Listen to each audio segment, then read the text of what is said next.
नमस्कार, जय हिंद साथियों एवं बच्चों। हम आज बल पर आने जा रहे हैं।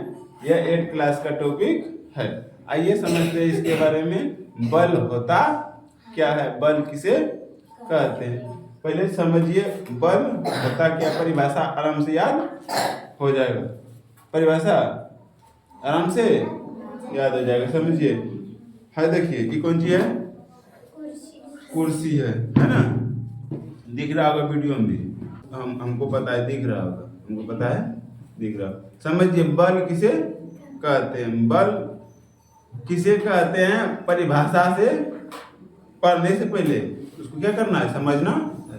बल किसे कहते हैं, परिभाषा तो याद करना क्या है, बहुत ही आसान। अगर समझ जाइएगा तो परिभाषा क्या है, बहुत ही आसान है। अब देखिए, बल समझने के लिए आपको 3 बातों को ध्यान रखना पड़ेगा। कितनी बातों का, 3 बातों का। किन किन बातों का, धक्का देना, कोई चीज, पहला चीज धक्का, धक्का खींचना और उठाना, और उठाना। धक्का खींचना और उठाना, इन 3 बातों को गौर कीजिएगा, ठीक। आज देखिए ये कौन सी है, आपका कुर्सी है। कुर्सी को एक जगह से दूसरी जगह स्थापित करना, यानी विस्थापित करना है। विस्थापित मतलब एक जगह से दूसरी जगह रखना है, या तो धकेल के पहुंचाइए या खींचकर पहुंचाइए। इसी को क्या कह देते हैं, बल कह देते हैं। समझिएगा, देखिए है क्या है, वस्तु है। ये क्या है, कुर्सी वस्तु है। इसको यहाँ से वहां तक हमको ले जाने के लिए, या तो एक जगह से दूसरी जगह ले जाने के लिए क्या करना पड़ेगा, या तो उठा कर हम वहां ले जा सकते हैं, यानी तो धकेल कर ले जा सकते हैं, यानी तो खींच कर ले जा सकते हैं। जैसे हम देखिए आगे हम कुर्सी की, ठीक, उठा के ना आगे किए कि ना किए। अब देखिए इसको अगर हम इधर क्या किए, पीछे लिए क्या करना पड़ा, हमको खींचना पड़ा। इसी को आगे कर देते हैं, क्या करना पड़ा, हमको धक्का देना पड़ा, यानी धकेल दिए। यानी कि किसी भी वस्तु को आगे करने के लिए हमें क्या करना पड़ता है, धकेल देना पड़ता है। यानी तो आगे रहिएगा तो खींच लीजिएगा। जैसे हमको इसको पीछे करना है, क्या करना पड़ेगा, खींच लेते हैं, खींच लिए, क्या कर लिए, इनको खींच लिए। आगे करना है, धकेल दिए। या नहीं तो क्या करेंगे, ना धकेलना है ना खींचना है, चुपचाप आराम से, ना हल्ला हो ना टाका हो, कुछ हो शोर शराबा ना हो, आराम से इसे करके उठा के एक जगह दूसरी जगह क्या कर दिए, विस्थापित कर दिए। इसी क्या कहते हैं, बल कहते हैं। तो किसी वस्तु पर लगने वाला धक्का या खिंचाव को ही क्या कहते हैं, बल कहते हैं। तो चलिए बल का परिभाषा लिखिए। किसका परिभाषा, शांति से हम बोल देते हैं, बोल दें।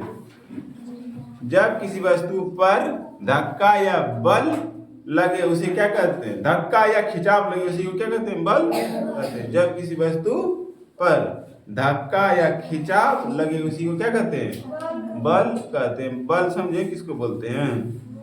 बल का सूत्र, किसका सूत्र, बल का सूत्र क्या आता है, द्रव्यमान गुना त्वरण, द्रव्यमान गुना त्वरण, द्रव्यमान गुना त्वरण। बल को अंग्रेजी में क्या बोलते हैं, फोर्स। बल को अंग्रेजी में फोर्स। फोर्स को शॉर्ट में एफ लिखता है, शॉर्ट में क्या लिखता है, एफ लिखता है, समझे। द्रव्यमान को अंग्रेजी में बोलते हैं मास। द्रव्यमान को अंग्रेजी में क्या बोलते हैं, मास को शॉर्ट में लिखते हैं एम। क्या लिखते हैं, एम।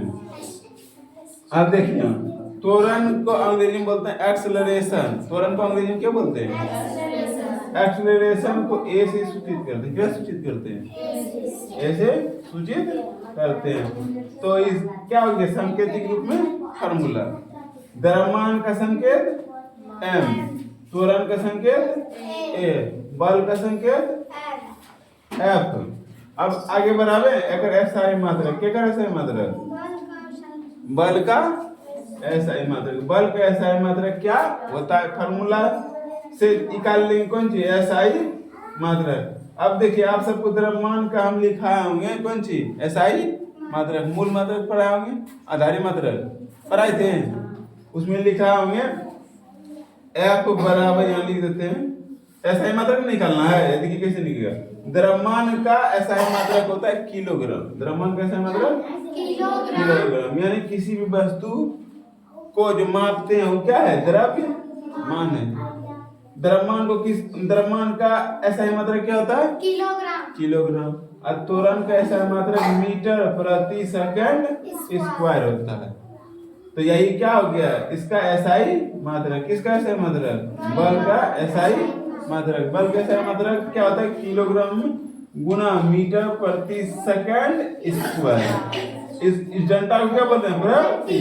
यानी तो इस रूप में नहीं लिखना आपको, केजी गुना मीटर प्रति ऐसे लिखा जाता है।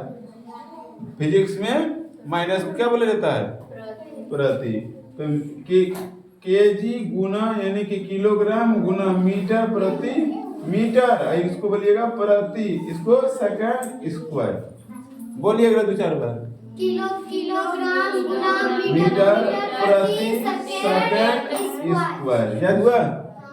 इसी को शॉर्ट में और नाम दे देता है। इसकी खोज, बल की खोज न्यूटन ने किया था। बल की खोज न्यूटन ने किया था, इसीलिए बल का एसआई मात्रक न्यूटन भी कहा जाता है। बल का एसआई मात्रक न्यूटन कहा जाता है। 1 न्यूटन बराबर कितना, न्यूटन बराबर 10 के घात 5 पास्कल होता है, डाइन होता है। कितना डाइन, 1 न्यूटन बराबर 10 के घात 5 डाइन। कौन सी होता है, 1 न्यूटन बराबर कितना डाइन, 10 के घात 5 डाइन। 1 न्यूटन बराबर कितना, 10 के घात डाइन। समझे, हाँ कि ना, हाँ या ना। याद रखिएगा, 1 न्यूटन को किससे लिखिए, एन से लिखिए। न्यूटन को एन से लिखिए। 1 न्यूटन बराबर कितना डाइन, 10 के पावर 5 डाइन। 1 डाइन बराबर 1 डाइन बराबर कितना न्यूटन, 10 की घात -5 न्यूटन। कितना, 10 की घात -5 न्यूटन। और 1 न्यूटन बराबर कितना डाइन, 10 की घात 5 डाइन होता है। और 1 डाइन बराबर कितना न्यूटन, 10 की घात -5 न्यूटन होता है। याद हुआ ये। तो देखिए, बल कई प्रकार का होता है, बल कई प्रकार का होता है। इसमें से हम लिख देते हैं 2-4, ठीक। संपर्क बल होता है। कौन बल, संपर्क बल। जब मांसपेशी किसी वस्तु के संपर्क में आ जाता है तो उसे क्या बोलते हैं, संपर्क बल। अगला आता है पेशीय बल। कौन बल, पेशीय बल। पेशीय बल किसको बोलिएगा, जब मांसपेशियों की क्रिया स्वरूप लगने वाले बल को ही क्या बोलते हैं, इन मांसपेशियों के द्वारा लगने वाले बल को ही क्या बोलते हैं, पेशीय बल कहते हैं। और बल होता है घर्षण बल। कौन बल, गति का विरोध करने वाले बल को ही क्या कहते हैं, घर्षण बल। और भी बल होता है असंपर्क बल। कौन बल, मतलब ढेरी बल है, गुरुत्व बल है। कौन बल, गुरुत्व बल है। एक एक करके सब पर हाथ देंगे, ठीक। अगला है गुरुत्वाकर्षण, गुरुत्वाकर्षण बल। स्थित वैद्युत बल, मतलब बल कई प्रकार का होता है। समझे बल, हाँ कि ना। चलिए, बल के बारे में समझ गए, ठीक, हाँ या ना। चलिए, तो जय।